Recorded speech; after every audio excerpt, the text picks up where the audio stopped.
नमस्कार दोस्तों, स्वागत है आप सभी का अपने YouTube चैनल रेनबो एकेडमी में। दोस्तों आज के इस वीडियो में हम लोग पर्सनल कंप्यूटर डिस्कस करने वाले हैं, जिसे शॉर्ट फॉर्म में पीसी भी कहा जाता है। कंप्यूटर जो पर्सनल कंप्यूटर है, यह व्यक्तिगत उपयोग के लिए छोटा और अपेक्षाकृत बाकी कंप्यूटर की अपेक्षा से कम खर्चीला वाला कंप्यूटर होता है। इसका उपयोग हम लोग मनोरंजन के लिए, ईमेल देखने के लिए या छोटे मोटे दस्तावेज तैयार करने के लिए यूज करते हैं। जैसा कि नाम से ही क्लियर है कि ये पर्सनल कंप्यूटर है। तो इसका जो विकास है वो 1970 ईस्वी में माइक्रो प्रोसेसर के विकास के कारण ही माइक्रो कंप्यूटर का मतलब जो छोटे साइज के कंप्यूटर है उनका जन्म संभव हुआ था। मतलब डेवलपमेंट आप कह सकते हैं कि जो माइक्रो कंप्यूटर होते हैं, छोटे साइज के जो कंप्यूटर होते हैं, उनका जो डेवलपमेंट हुआ वो माइक्रो प्रोसेसर के विकास के कारण संभव हुआ। और माइक्रो प्रोसेसर का विकास कब हुआ? तो 1970 ईस्वी में हुआ। जो सबसे पहले पीसी बनाया गया, पर्सनल कंप्यूटर बनाया गया, वो IBM। कई बार सवाल देखने को मिल जाता है, इससे कंप्यूटर में ज़्यादातर फुल फॉर्म के भी क्वेश्चन आते हैं। तो IBM का पूरा नाम होता है इंटरनेशनल बिजनेस मशीन। तो सबसे पहले जो पीसी का निर्माण किया गया वो IBM द्वारा किया गया। कब किया गया था?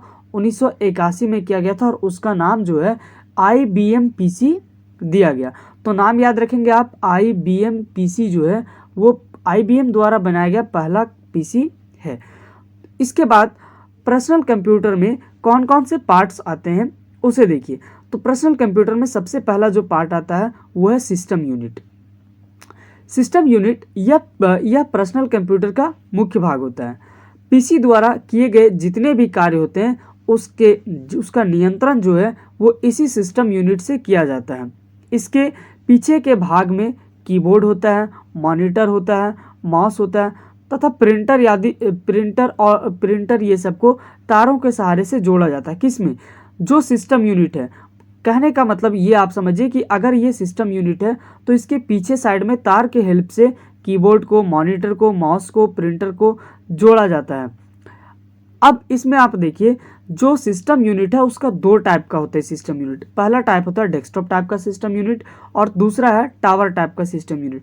डेस्कटॉप टाइप का जो सिस्टम यूनिट है वो कुछ आपको इस तरीके से दिखेगा, ठीक है। चौकोर टाइप में, स्क्वायर, रेक्टेंगल टाइप में आपको दिख जाएगा जो डेस्कटॉप टाइप का सिस्टम यूनिट होगा वो। और इसके ऊपर जो है वो मॉनिटर को रखा जाता है। तो ये हुआ आपका डेस्कटॉप टाइप का, जो किस तरह का होगा? चतुर्भुज टाइप का, रेक्टेंगल टाइप का होगा। दूसरा है टावर टाइप का सिस्टम यूनिट। इसमें जो बॉक्स टेबल पर सीधा खड़ा रहता है टावर टाइप में, टावर टाइप कहने का मतलब ये सीधा ऐसे खड़ा रहेगा और इसमें मॉनिटर जो होता है वो इसके बगल में रखा जाता है।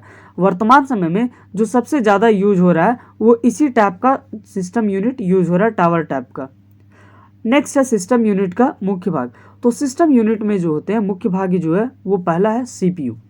CPU को प्रोसेसर या माइक्रो प्रोसेसर भी कहते हैं और CPU का फुल फॉर्म क्या होता है? Central processing unit. तो याद रखेंगे इसका full form central processing unit CPU का पूरा नाम होता है। अब CPU में तीन पार्ट होते हैं। पहला मुख्य मेमोरी, अर्थमेटिक लॉजिक यूनिट और कंट्रोल यूनिट। तो तीन पार्ट आप CPU का याद रखेंगे, main memory, arithmetic logic unit और कंट्रोल यूनिट। ये जो अर्थमेटिक लॉजिक यूनिट है ये क्या काम करता है? तो अंकीय तथा तार्किक गणना करने में काम आता है। जितना भी कैलकुलेशन वाला पार्ट होता है वो इसी अर्थमेटिक लॉजिक यूनिट से किया जाता है। अब इसमें जो मुख्य मेमोरी होता है, मेन मेमोरी जो है वो कंप्यूटर में उपयोग हो रहे डेटा या निर्देशों को संग्रहित करता है, ये मेन मेमोरी का काम है। अर्थमेटिक लॉजिक यूनिट का आपको बता दिए कि ये क्या करता है? अंकगणितीय और तार्किक गणना करने में काम आता है। और कंट्रोल यूनिट जो है वो जितने भी कार्य कंप्यूटर में होते हैं उसको नियंत्रण करने में काम कंट्रोल यूनिट करता है। नेक्स्ट जो इसका पार्ट है वो है मदरबोर्ड, दूसरा है ये नंबर। तो मदरबोर्ड जो है वो प्लास्टिक का बना एक पीसीबी का पूरा नाम होता है प्रिंटेड सर्किट बोर्ड होता है, जो किसका बना होता है? प्लास्टिक का बना होता है। धातु की दो पतली रेखाओं द्वारा यह दो उपकरणों के बीच क्या करता है? संबंध स्थापित करने का काम करता है। यह कंप्यूटर का मुख्य पटल बोर्ड होता है। अब ये ऑब्जेक्टिव क्वेश्चन में पूछा जाएगा कि कंप्यूटर का मुख्य पटल भाग कौन होता है? तो मदरबोर्ड जो होता है वो कंप्यूटर का मुख्य पटल बोर्ड होता है। इसमें अगला जो यूनिट आता है वो है रैम। रैम का पूरा फुल फॉर्म होता है, रैम का पूरा नाम होता है रैंडम एक्सेस मेमोरी और यह मदरबोर्ड पर रैम लगाने का एक स्लॉट बना होता है। जो मदरबोर्ड होता है उस पर रैम लगाने का एक स्लॉट पहले से बना होता है, जिसमें हम अपनी आवश्यकता अनुसार रैम को लगा सकते हैं और यहाँ सूचनाओं को अस्थायी तौर पर रखा जाता है। तो ये याद रखेंगे कि रैम में जो सूचनाएं होती हैं वो अस्थायी तौर पर रखा जाता है। नेक्स्ट जो सिस्टम यूनिट का अगला पार्ट है वो है रोम। रोम का पूरा नाम होता है रीड ओनली मेमोरी। यह मेमोरी को संग्रहित करके सूचनाओं में केवल पढ़ा जाता है। जैसा कि नाम से ही क्लियर है कि केवल ये रीड ओनली मेमोरी है, तो यहाँ सूचनाओं को संग्रहित करके केवल इसमें क्या किया जा सकता है, पढ़ा जा सकता है, उसे परिवर्तन नहीं किया जा सकता। किसमें, रोम की बात कर रहा है। कंप्यूटर बंद रहने पर भी रोम की सूचनाएं क्या रहती है, संग्रहित रहती है, यह नष्ट नहीं होती है। आप कह सकते हैं कि यह एक तरह का अस्थाई है। उसके बाद आता है मैथ कॉर्पोरेशन। तो मैथ जो कॉर्पोरेशन है यह कंप्यूटर का दूसरा सहायक प्रोसेसर होता है। पहला प्रोसेसर कौन है, सीपीयू है, दूसरा कौन है, मैथ प्रोसेसर है। और इसका उपयोग जो है वो वैज्ञानिक गणनाओं तथा बीजगणितीय गणनाओं में फ्लोटिंग पॉइंट, जिसे हम लोग चल बिंदु कहते हैं, वहां पे इसका उपयोग किया जाता है। नेक्स्ट आपका वीडियो कार्ड। इसका कार्य स्क्रीन पर जितने भी चित्र और दृश्य प्रदर्शित होते हैं वो इसी के हेल्प से होते हैं। इसमें graphic accelerator card, display adapter या ग्राफिक कार्ड भी कहा जाता है। तो इन नामों से इसको जाना जाता है कि इसको वीडियो कार्ड का। इसका काम क्या है, तो जो स्क्रीन होता है उस पर चित्र या दृश्य को प्रदर्शित करना। नेक्स्ट आपका साउंड कार्ड। साउंड कार्ड की सहायता से ही हम लोग जितने भी संगीत, भाषण या कोई भी ध्वनि जो हम लोग कंप्यूटर के हेल्प से सुनते हैं वो किसके हेल्प से सुनते हैं, तो साउंड कार्ड के हेल्प से सुनते हैं। कंप्यूटर में बना एक कार्ड होता है जिसका नाम हम लोग देते हैं MIDI। इसका पूरा नाम होता है म्यूजिकल इंस्ट्रूमेंट डिजिटल इंटरफेस। ये साउंड कार्ड को संगीत के उपकरणों से जोड़ने का काम करता है। तो ये आपके लिए एक इम्पॉर्टेंट क्वेश्चन होगा, ऑब्जेक्टिव में पूछता है कि कौन सा यूनिट है जो कंप्यूटर साउंड कार्ड को संगीत के उपकरणों से जोड़ता है। तो MIDI इसका पूरा नाम है, musical instrument digital interface. Next इसमें और जो सिस्टम यूनिट के जो पार्ट आते हैं वो आता है विद्युत आपूर्ति, पावर सप्लाई करने वाला, स्पीकर, टाइमर और एक्सपर्ट। तो ये सारे के सारे जो हैं वो कंप्यूटर सिस्टम सिस्टम यूनिट के अंतर्गत आते हैं। पावर सप्लाई का मतलब आपको पता है, स्पीकर जहाँ से आवाज़ निकाला जाता है। टाइमर जो होता है, टाइमर मदरबोर्ड पर लगा एक अंदर की घड़ी होता है, आंतरिक घड़ी होती है जो बैटरिक से चलता है। इसमें अलग तरीके का बटन वाला बैटरिक लगाया जाता है जो चलती है, और इसकी जो स्पीड है उसकी गणना जो है वो गीगा हर्ट्ज में की जाती है। ये याद रखिएगा कि टाइमर की गणना जो होती है वो गीगा हर्ट्ज में किया जाता है। नेक्स्ट है आपका एक्सपेंशन स्लॉट, जहाँ पे पहले से स्पेस बना हुआ रहता है कि भविष्य में कोई अन्य उपकरण जोड़ना हो तो वो इसी स्लॉट से जोड़ा जाता है।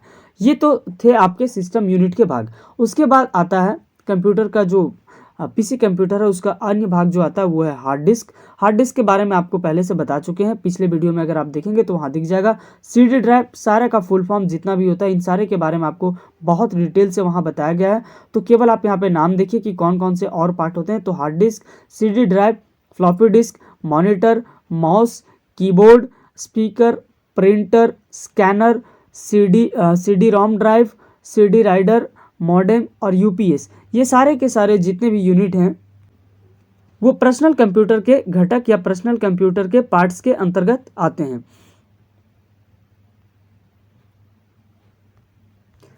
अब इसके इंपॉर्टेंट MCQ को देख लेते हैं, इसमें से कौन कौन से क्वेश्चन बन सकते हैं।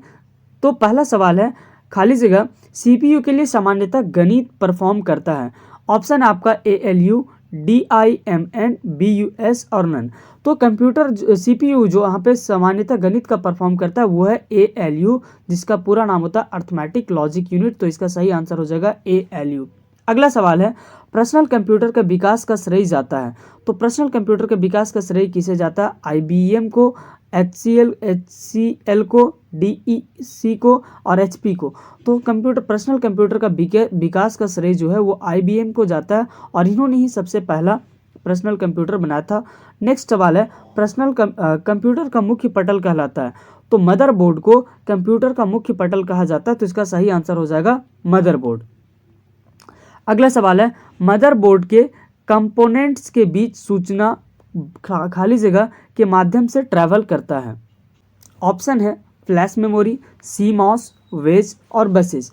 तो इसका सही आंसर हो जाएगा बसेस, क्योंकि जो कंप्यूटर मदरबोर्ड होता है उस पर जो बनी धातु की पतली रेखाएं होती है जिसके माध्यम से विभिन्न भागों में संकेत का आदान प्रदान होता है उसे हम लोग बसेस कहते हैं, इस तरीके से BUSES। तो इसका सही आंसर हो जाएगा ये वाला डी नंबर। अगला सवाल है यूपीएस का कार्य है। ऑप्शन है आपके पास कंप्यूटर की बैटरी चार्ज करना, कंप्यूटर को असुरक्षा से बचाना, कंप्यूटर को निर्बाध विद्युत आपूर्ति सुनिश्चित करना, या इनमें से कोई नहीं। तो इसका सही आंसर है कंप्यूटर को निर्बाध मतलब बिना रुके हुए विद्युत की आपूर्ति सुनिश्चित करना ही किसका काम है, यूपीएस का काम है। तो इसका आंसर सही हो जाएगा सी नंबर। अगला सवाल है